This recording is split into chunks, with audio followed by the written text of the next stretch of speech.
The Christian is in the best place of anyone to read diverse works of literature because we have the truth. We know what we believe and why we believe it, and we can still experience vicariously what others throughout the world have gone through so that we can understand it, I think, in a more godlike way.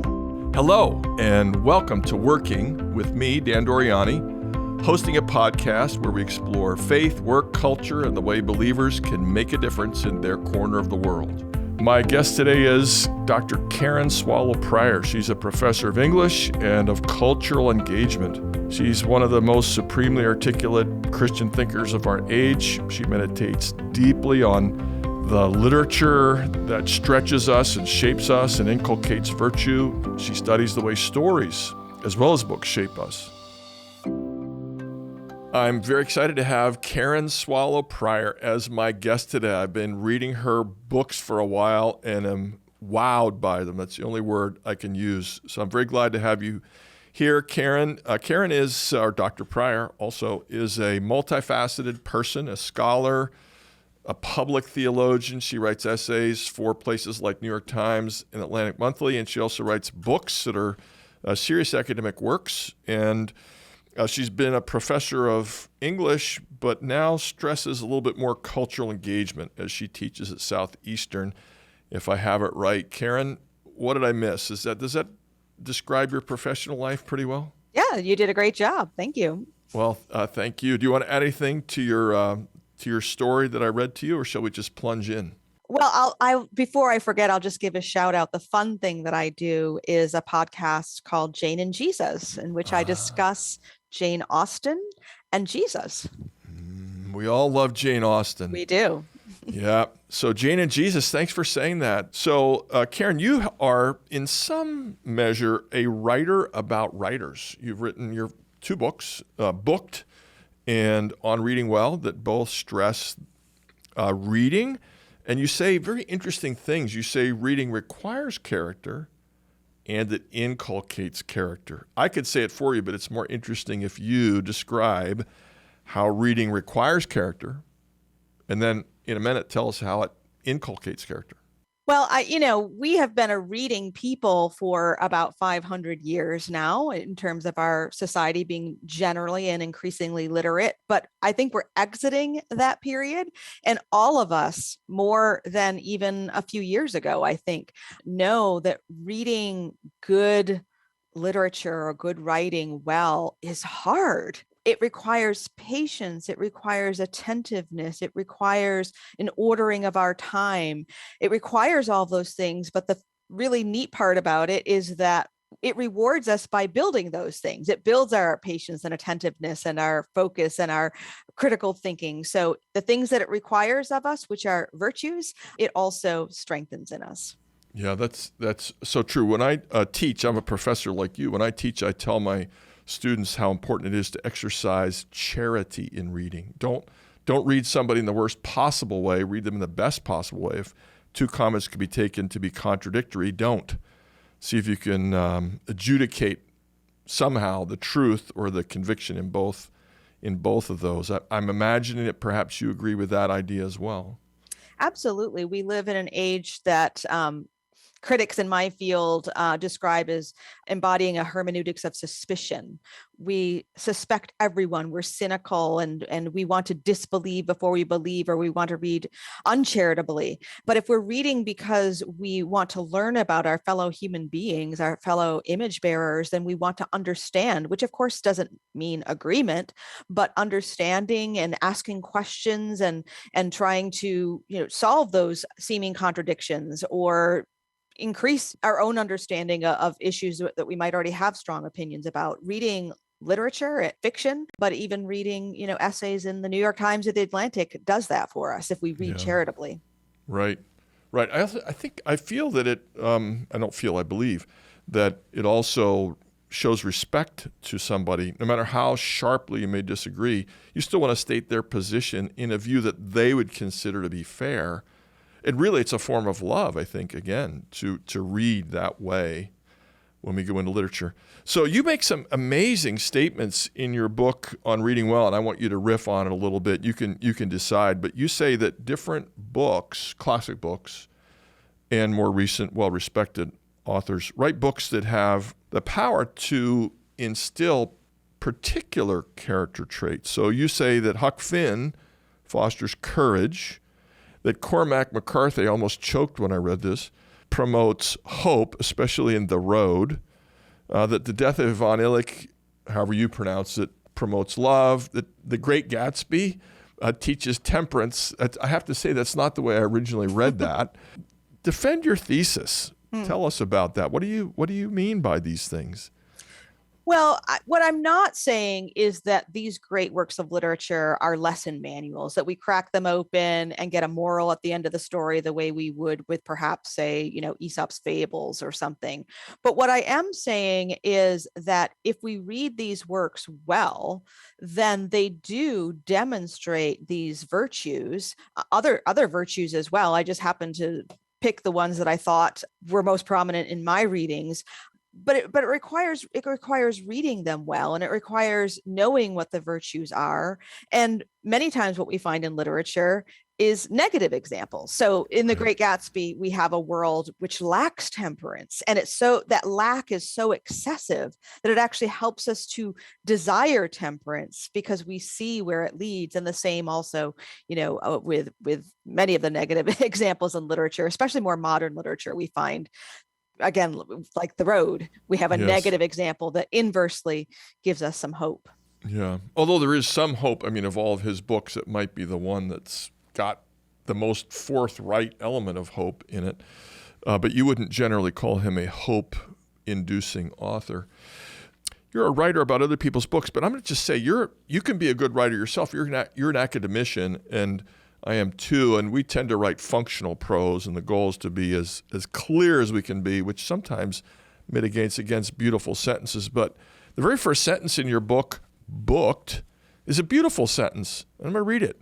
It says, "My fingers slid across smooth book spines, skimming the familiar titles lined up on the shelf firmly and tightly, like little soldiers standing at attention."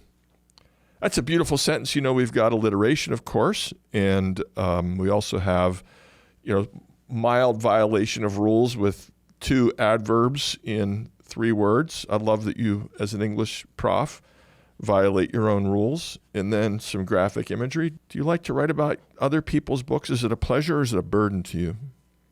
Well, I identify first as a reader before a writer, because I grew up reading books, and even what I write comes from what I've read and my love of books over my lifetime. And so I actually love to write about other people's writing because I teach it too. And so in both of these books, especially in Booked, even more so than on Reading Well, I draw on the kinds of ways that I've connected these books to my life, the kinds of things that I teach in the classroom. And so for me, it's just a very natural, seamless endeavor to just talk about the books that have shaped me, and the books that I love, and the books that I want everyone else to love too. Yeah, and boy, you do connect your books to life, and I have 2 sets of notes about that.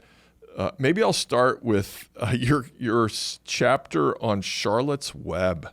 Mm-hmm. And you say that you enjoy the story of Wilbur the pig and the rest of the characters, of course, far more. You don't quite say it this way, but you essentially say you enjoy it a lot more because you did things like raise a runt chick when you were a little girl, and you also sat beside a baby foal one time, and there was some tragedy in that story. So you sound like one of those analysts who is, you seem to be unafraid of the idea that virtue, character formation can occur by reading your personal history alongside the book, not into a book, but alongside the book, shall we say. Not everybody buys that hypothesis these days. Tell us why that's your approach. Well, I think that we all read to find ourselves in some way. Now, there are good ways of doing that and bad. There in literary criticism, there's something called reader response theory, which is not really a good school of literary criticism. And then there's this more popular term called relatability, which posits that, we have to teach young people books that they can relate to, as opposed to something that might stretch and challenge them. Yes. But I think that virtue is in the middle, that, that when we find ourselves in books, whether that is because these stories are about people like us, or because we can find ourselves in stories about people that are not like us, that we are still reading and luxuriating in language and story, because that's how we live our own lives, is through language and story. Boy, so well said. We want to find people that are somehow like us in a story instinctively, and yet we also love having our horizons stretched by meeting people who are so different. Thanks. Along that line, very much still in the realm of empathetic or sympathetic reading, you have a chapter in one of your books on Gerard Manley Hopkins, who is, I want to say, everybody's favorite unknown poet, all but unknown in his lifetime as a poet.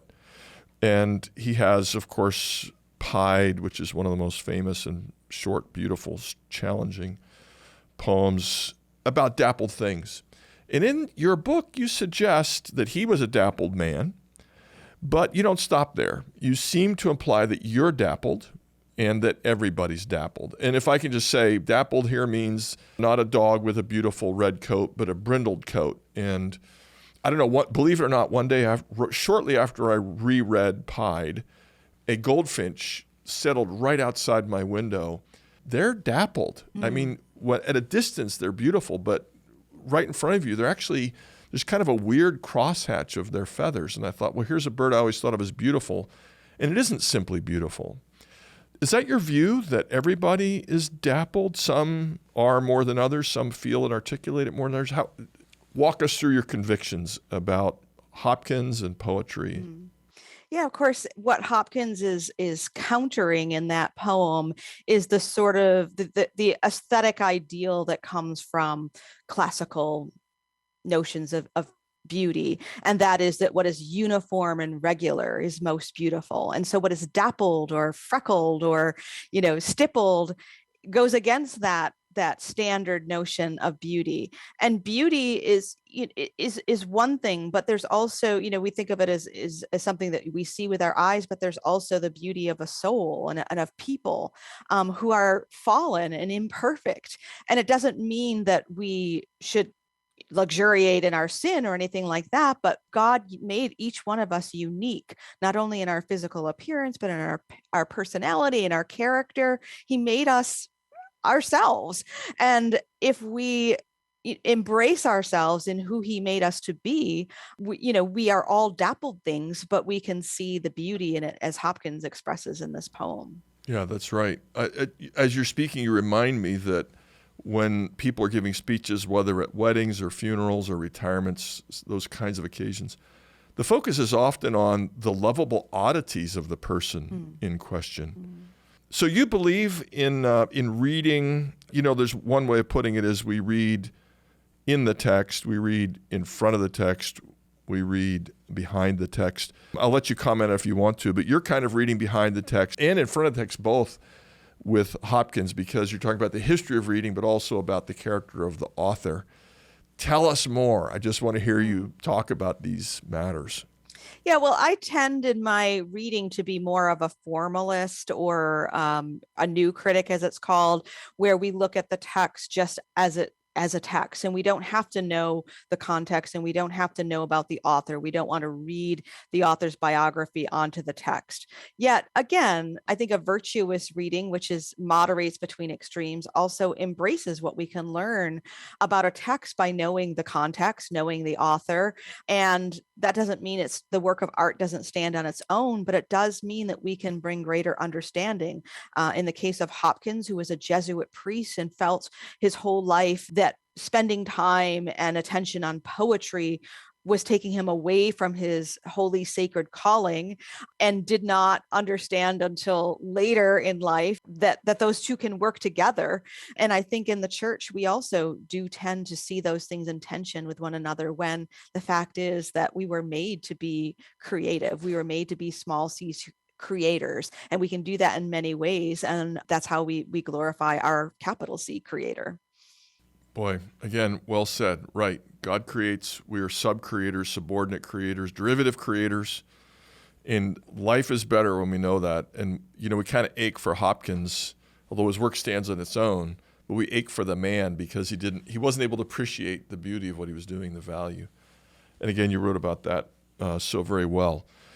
Thank you, Karen, for your thoughts so far. After our break, Dr. Pryor will discuss her life as a public theologian, the challenge of writing for secular media, and the woes of friendly fire from fellow Christians. We'll talk to you again in a few moments. The Alliance of Confessing Evangelicals is a coalition of believers who hold the historic creeds and confessions of the Reformed faith and proclaim biblical doctrine in order to foster a Reformed awakening in today's church. What all that means is we care about the church, we care about truth, and work hard to preserve and advance it every day. Connect with our broadcast, podcast, publishing, internet, and event platforms at workingwithdan.org. Thank you for your prayerful and financial support of the Alliance. You're not just a writer in the formal world, though, of literature. So if you're game, I would like to switch over a little bit to your work in the public realm. You co-wrote a book, and sort of edited a book called Cultural Engagement, which is a very big part of what you do right now. Let me just ask you a jump-in sort of question. You do engage the culture. You go to conferences where people don't agree with what you believe. You go to listen to them, and you can write up your views in venues where people are not going to agree with you, like New York Times and Atlantic Monthly, which are marvelous organizations, but they're not filled with Christian convictions, shall we say. And it can get pretty rough. I mean, the comment section can be hideous. What makes you decide that you want to enter into that world? How do you understand that part of your life? Yeah, that's a good question. I don't think it's something that I ever consciously or intentionally or deliberately set about. I mean, I was raised in a part of the country where being a Christian was unusual and rare. So I grew up among secular, stoic people. And so I was always sort of the odd person out and always having to be an apologist for my faith and for my views and beliefs. And so it's just something that is part of my constitution, part of how I was brought up and how I lived. And now being employed by my denomination and teaching in a seminary and living in an area of the country that is at least culturally Christian, it's very different. And a lot of people don't understand that sort of posture that I have, and that to just reach out and to be a witness to the outsiders, to the unbelievers about our beliefs. But it's just something I think that God called me to. And so I do it. Well, he prepared you for it. It sounds like if you grew up around non-Christians and defend yourself, you're intellectually gifted, obviously. You read widely. And so the Lord prepared you for that. I do want to just press in a tiny bit. One of my friends who's a writer said, ask Karen if she ever gets discouraged and just wants to go Benedictine, by which he meant the Benedictine option, just, write for our own tribe, take care of the tribe, be like the Irish, saving civilization, and when it's safe, we'll reemerge someday. Do you ever decide you'll just give up and be a writer about books again, be a literary prof, and get out of the public sphere? Well, it's interesting you ask that, because that has been a very strong temptation to me. And I would say in recent, just the past few years, really. And it's not because of the unbelievers. It's really because of some Christians who just don't accept our dappling, right? They think we all are called to the same thing or have to speak the same language or speak to the same audience. And so what really discourages me is fellow believers who don't respect or tolerate or even want to understand believers who are speaking to a different group audience or going about things differently, and instead attack. That's what discourages me. But I don't think the Lord's given me permission to retreat yet. Yeah, no one likes to die from friendly fire, but that does seem to be happening more and more. But let me press in a tiny bit. Every time you give an answer, it makes me think of two more questions. But it is difficult to engage people in the public square who are not theistic. In centuries past, and we both know the work that refers to all this, but plausibility structures were different. And even if somebody was not a believer, they at least thought there was some kind of created order, even if the creator was distant and far away. You stress in your work the need to be diligent on the one hand, but also to have a telos, to have a goal, to have a purpose. But if there's no God, the universe is purposeless. And you can't discern purpose by looking at created things anymore. We can as believers, but an unbeliever would deny you can look at wings and draw conclusions about what they're for, and anatomy and draw conclusions from anatomy. There's just stuff. And so that makes conversation more difficult. How do you try to bridge that gap?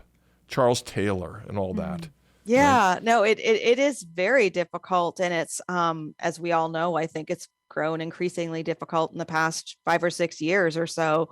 I think that there was a time not that long ago when logic and argument and apologetics could convince people, and those are still important. But I think now it is more about the way, showing a way. I mean, Jesus is the way. So I think that we reach people more, not with what we say, but who and how we are. There are people that, I profoundly disagree with, and on a number of issues that are, central to me as a Christian, whether social issues or doctrinal issues. And if they know that I respect them and I care for them and I love them, then they will at least not attack me. Yes. And that's in this polarized time, I think that's a lot. They will bear with me just as I bear with them. And so I do think now more than ever, we have to understand Jesus as a way. I mean, he is the way, but he is also shows us a way to be in this world. Yes, I knew what you meant. I was listening charitably. He is a way forward for a person who is lost. He's the way, but he's also a way for a secular person. So I agree with you profoundly that the role of logic and argumentation has faded, and that a life well lived is an argument, we might say, that can't be refuted. I mean, if you have a good marriage, that's an argument for marriage. If you're a good parent, that's an argument against deliberate childlessness, for example. And you say at some place in one of your books, you say that in an age when argumentation has lost its centrality, novels can be a way of promoting character formation and finding a way forward. And I would love for you to elaborate on what you mean by that as well. Sure. Well, am very influenced by the writing and thinking of James K.A. Smith, and sort of his refrain in his several of his books is that before we are thinking creatures, we are desiring creatures. And so or as one book title puts it, we are what we love. And so what we spend our time doing and the habits that we cultivate, the practices, the virtues that we develop, those become who we are, and they become what we love, even if we aren't thinking about it.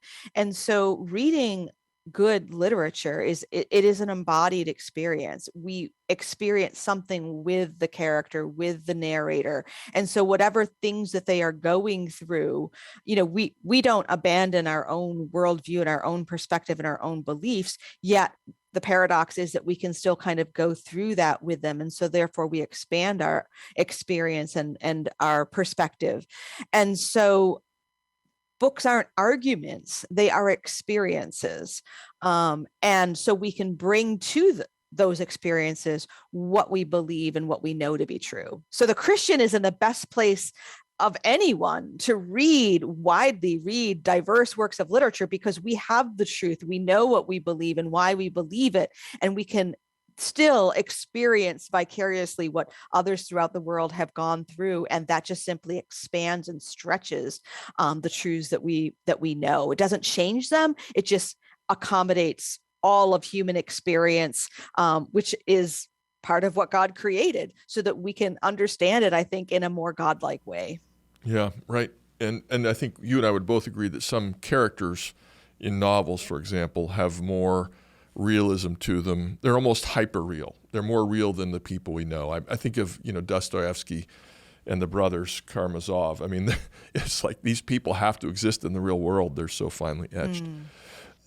I find myself thinking about Jesus and his parables as I listen to you, because Jesus certainly wanted to promote character, and he argued, of course, at times, that is to say, he would get into discussions with people who disagree with him. But on other occasions, he would just say, let me tell you a story. And he would do that sometimes with his disciples, but also sometimes with adversaries, as if he understood, shall we say, he understood way ahead of time what you just said, that a character in a story can be as instructive as an argument. Do you find resonance with your approach in Jesus' parables? Absolutely. And what I love about Jesus' parables is that they don't have like clear cut and dried, black and white morals tacked on the end of them. They are, they are complicated. Some of them are ambiguous. Some of them are vexing, because the lesson we think they're supposed to say, we don't even like. I mean, the day laborers. Right. I mean, yes. I call that the parable we love to hate. Yes. I mean, Jesus challenges us with these stories. He doesn't just provide a neat, clean lesson that we're supposed to tuck away.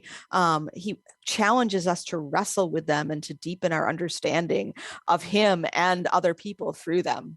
Yeah, there's no doubt you're left scratching your head. What exactly did he mean by that on a number of occasions? And so, it sticks with you. It's like a splinter in your finger. You can't ignore it. It stays for weeks and weeks. Still sticking with this theme of reading well and reading in the public world and the difficulty of public discourse and its logical side. You and I both agree that Alistair McIntyre, in his book After Virtue, made an extremely important contribution to understanding what's happening. The book's 40 years old, but he rewrites it every 15 years or so. And I think it's more true than ever that emotivism is our foe. Emotivism, I'll just start us off and then you go, okay? Emotivism is the idea that when someone expresses a moral conviction, they're actually not speaking about right and wrong, but they're just expressing personal preferences or their emotional feelings. So if I say something like God designed marriage for one man and one woman, some people will sincerely reply, so why do you hate people who aren't married? And that's what they actually hear, that I hate a certain group of people. Or if I say God wants men to exercise loving, sacrificial leadership in the home, I've been asked straight up, so why are you misogynist? How on earth does that happen? What is McIntyre driving at, and why is it so important? And why have you tackled that? Yeah, well, what McIntyre is writing about is sort of the culmination of what happened at the turn to the modern period, the turn to modernity, which is, really most simply described as the turn from objectivity to subjectivity. And so when we turned to the subject, meaning ourselves, as a source of our knowledge and our understanding and the measure of truth, then ultimately we have nothing left but how we feel about something, or, our emotions. That's all we have. And we all have different experiences of those.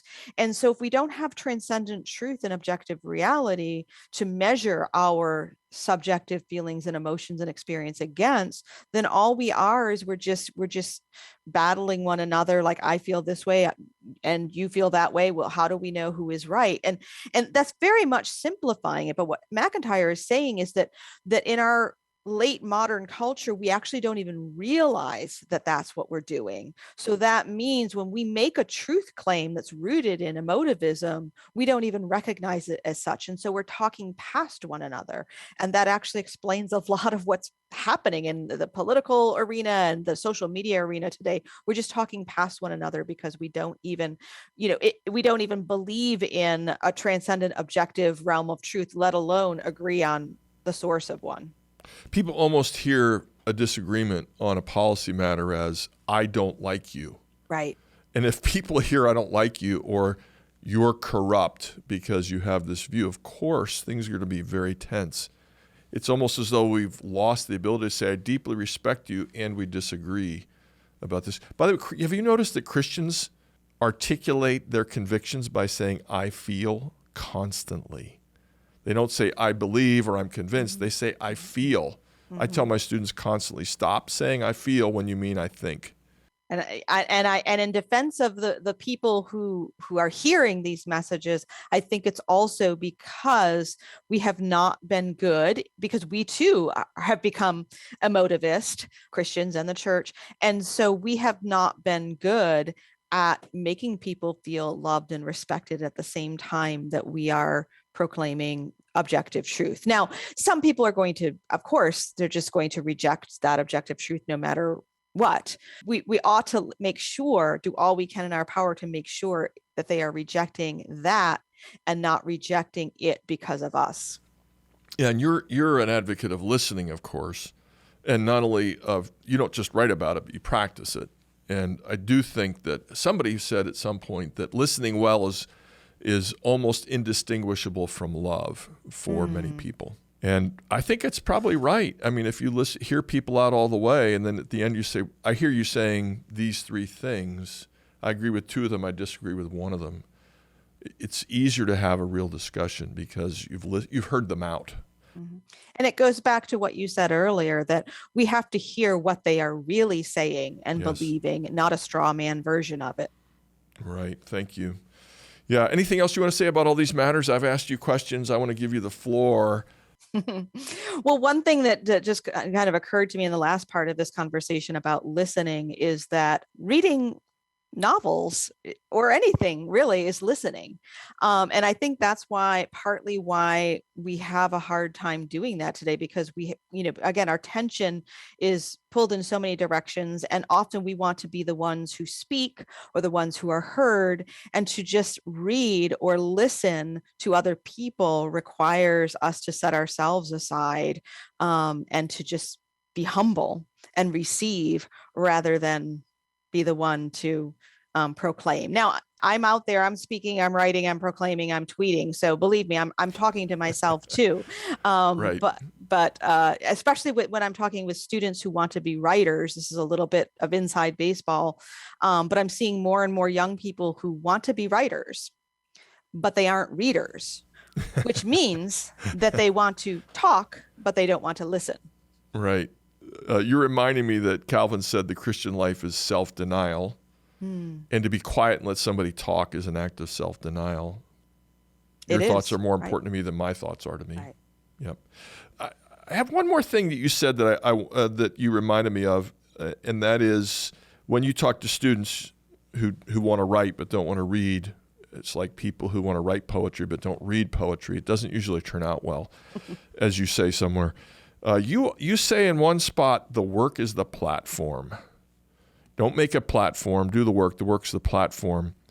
What did you mean by that? Why is that an important point in this age where people are seeking a platform? No, thank you for mentioning that. That's actually, I think it's one of my most important essays that I've written, because I was speaking into a climate where, as I said, many young people or of any age want to be writers because they have some vision that this will make them heard and seen and significant and important. And so they spend a lot of time trying to get Twitter followers or Instagram followers or Substack subscribers. And that is not the work.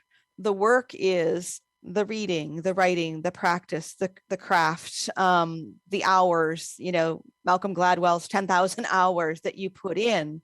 And those are the things that will bring a true lasting audience for your work, not just, random followers. It's very important to do the work. That is what the platform is. Right. Thank you. And of course, by doing the work, you come up with these fantastic statements. And on page 51 of, I think, on Reading Well, you quote somebody, I think, maybe you tweak it a little yourself. It's as impossible to paraphrase a poem as it is to paraphrase a person. I don't even know what it means, but I think it sounds fantastic with all this alliteration, all these P words. What does that mean? I think I know what it means. Why did you cite that with approval? We're now moving into the rapid fire section of our interview. Okay. What does it mean it is as impossible to paraphrase a poem as it is to paraphrase a person? Why did you say that? Well, I think I wrote that. I mean, I don't think I was paraphrasing anyone. I'm sorry. No, that's okay. That comes from booked. But it's a truism. It's actually the part about not being able to paraphrase a poem or a good story is a truism about literature. Like, it's the experience. You can't just go to Wikipedia or SparkNotes and get the summary and have the same experience. Right. And the same is true of a person. People are complicated. We can't reduce them to a tweet or an essay or, one conversation or one interaction. They are complicated and deep and complex beings that we know just through marriage it takes a lifetime to understand a person, and we're lucky if we get to do that with one. So true. We're constantly surprised. All right, number one, what do you do that was number one, your quotation. Number two, what do you do to play or relax? I run every day or most days, just very slowly, just to be outside. And I have a flower garden, but it's neglected. And I read. I am a very boring person. No, you're not boring. Running and tending a flower garden are both very commendable things. And far be it from me to critique anybody who reads a lot. Number three, putting aside practical considerations, what would you do if you could take any job for 1 year? I would. Can I bring all the knowledge I need? Yeah. Okay, all practical considerations aside. Okay. I would be a docent in an art museum. Oh yeah, that would be fun. Like the National Gallery. Yes, it's my favorite museum in Washington D.C. Yes, it's fantastic. Yep. Mm-hmm. Yep. That's or right. I would just be like a janitor there, so I could see the paintings every day. Yeah, but a docent gets to talk about them. I know, you can that's still true. be a professor. Next question. If you could have any goal fulfilled in 5 years, what would it be? To disappear, as we talked about earlier, and just live like a Benedictine. Okay. Or like Stephen King. Live like Stephen King. How's that? I have no idea what that means. I don't read gruesome murder novels. Oh, he lives in an old mansion and never, kind of doesn't ever see anyone and just okay. Yeah. My hero in that realm is a guy named Vaclav Smil, who writes about the environment and oil and mathematics, and he's gone to one faculty meeting in the last 40 years. That's my dream. That is a dream. Okay. Yeah. Two more very quick questions. If you had 90 seconds, 60 seconds on an elevator with a newcomer who says, I want to do what you do, I want to write books about books, what would you say? I would tell them, if you want to be like me, then don't write your first book until you're 47 years old. Get an education, read a lot of books, be patient, and do the work. Yep. Great. I appreciate that. My first serious book came out when I was 46, for what it's worth. So we're in the same vicinity. Karen Swallow Prior, it's been a delight to get to know you in this medium. Karen is the author of a number of books I'm recommending today on reading well, booked, and cultural engagement. She also hosts a podcast called Jane and Jesus, and she writes in any number of settings, 1,000 words, 800 words, 1,200 words at a time.